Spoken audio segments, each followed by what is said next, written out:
ജയ് മോഹൻജി. വിശുദ്ധിയുടെ ശക്തി. വായന തുടരുന്നു. അധ്യായം 4. ചോദ്യം: ആകാംക്ഷകൾ മാറുന്നില്ല. ഭയങ്ങൾ വർദ്ധിച്ചു വരുന്നു. കാലം നല്ലതല്ലെന്ന് തോന്നുന്നു. ദയവ് ചെയ്ത് എന്നെ സഹായിക്കൂ.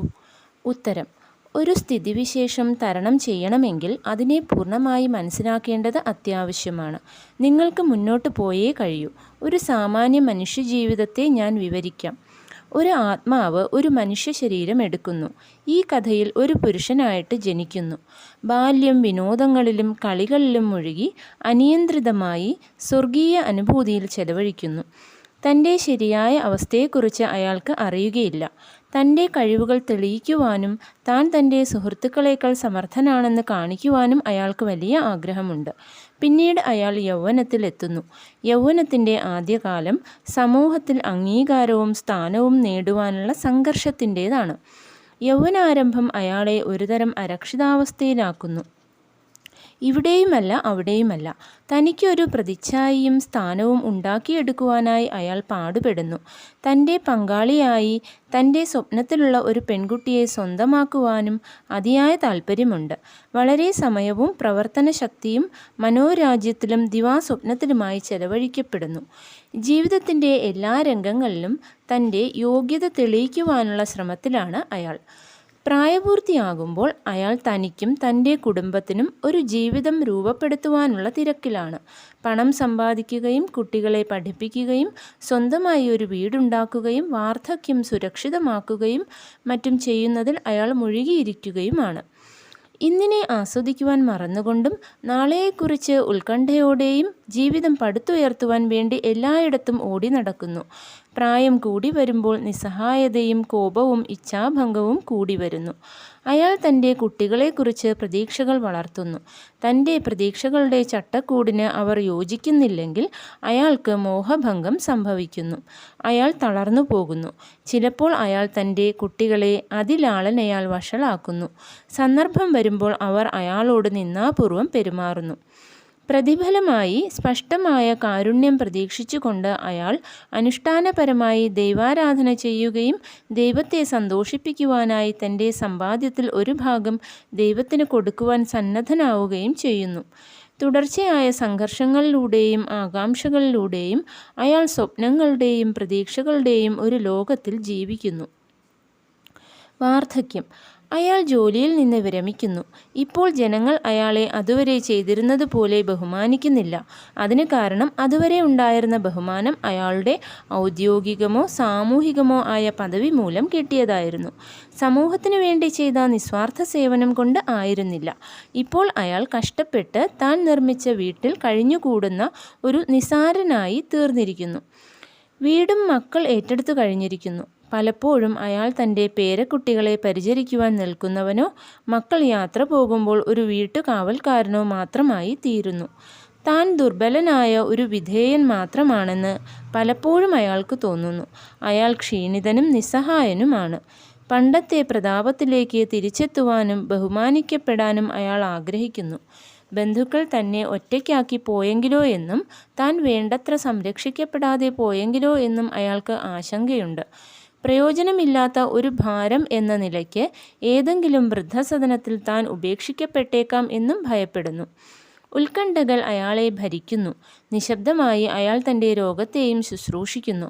ഭയാശങ്കകൾ നിറഞ്ഞ രാത്രികൾ ഉറക്കമില്ലാതെ കഴിച്ചുകൂട്ടുന്നു. എന്നാൽ പകൽ സമയത്ത് അമിതമായ ആത്മവിശ്വാസത്തിൻ്റെയും കാഠിന്യത്തിൻ്റെയും മുൻകോപത്തിൻ്റെയും ഒരു പൊയ്മുഖം ധരിക്കുന്നു. ഒറ്റയ്ക്കിരിക്കുമ്പോൾ തൻ്റെ നിസ്സഹായതയെ ഓർത്ത് കരയുന്നു. അങ്ങനെ ഒരു രാത്രി നിശബ്ദമായി അയാൾ ദേഹം വെടിയുന്നു. വർഷങ്ങൾ കൊണ്ട് ഉണ്ടാക്കിയ നേട്ടങ്ങളുടെയും കൈവശപ്പെടുത്തിയ സ്വത്തുക്കളുടെയും മുകളിൽ താൻ പടുത്തുയർത്തിയ അഹങ്കാരമാകുന്ന മണൽ കൊട്ടാരം എത്ര നിസ്സാരമായിരുന്നു എന്ന് ആ സമയത്ത് അയാൾ മനസ്സിലാക്കുന്നു. എല്ലാം എത്ര വ്യർത്ഥമായിരുന്നു എന്നറിയുന്നു.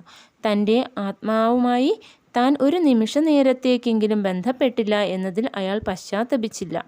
ഒരു ജീവിതവും പേരും പ്രശസ്തിയും രൂപപ്പെടുത്തുവാൻ വേണ്ടിയുള്ള പോരാട്ടത്തിനിടയിൽ അയാൾ മറ്റെല്ലാം മറന്നു. എന്തായാലും മരണസമയത്ത് മാത്രമാണ് തൻ്റെ ആത്മാവ് മാത്രമാണ് പരമപ്രധാനമായത് എന്ന തിരിച്ചറിവ് അയാളുടെ മനസ്സിൽ ഉദിച്ചത്.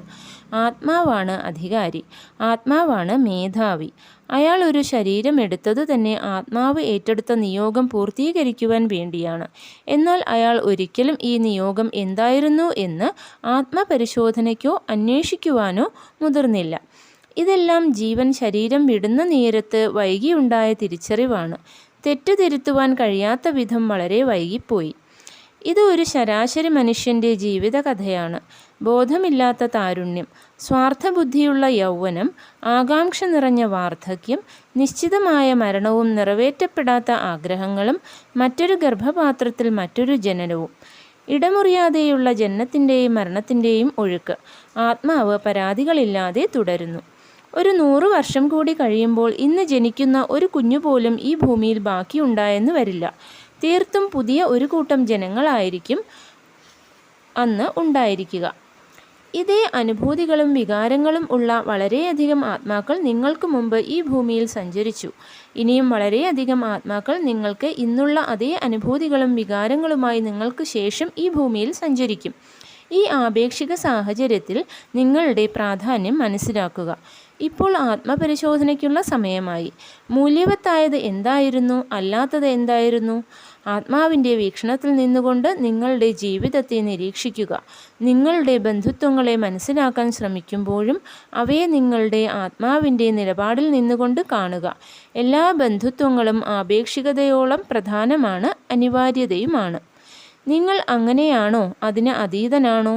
ഈ പ്രശ്നം പര്യാലോചിക്കപ്പെടണം. ഒരാളും ഒരു തരത്തിലും മറ്റൊരാളുടെ ഉടമയല്ല. ഇക്കാര്യത്തിൽ നിങ്ങൾ എന്നോട് വിയോജിക്കുമായിരിക്കും.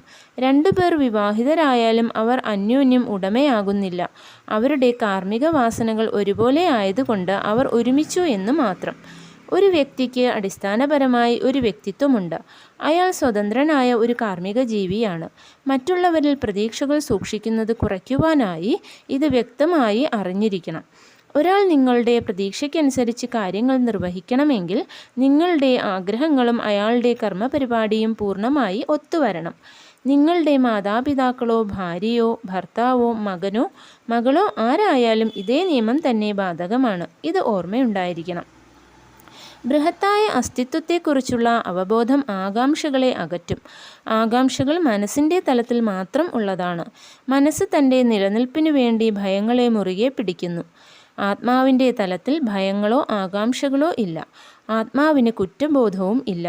ഇവയെല്ലാം നിങ്ങളുടെ ബോധമനസ്സിലും ഹാർഡ് ഡ്രൈവ് ആയ ഉപബോധത്തിലും മാത്രം നിലനിൽക്കുന്നു. ഉപബോധം ധാരണകളെ സംഭരിക്കുക മാത്രം ചെയ്യുന്നു. അത് ഒരിക്കലും വിവേചിക്കുന്നില്ല.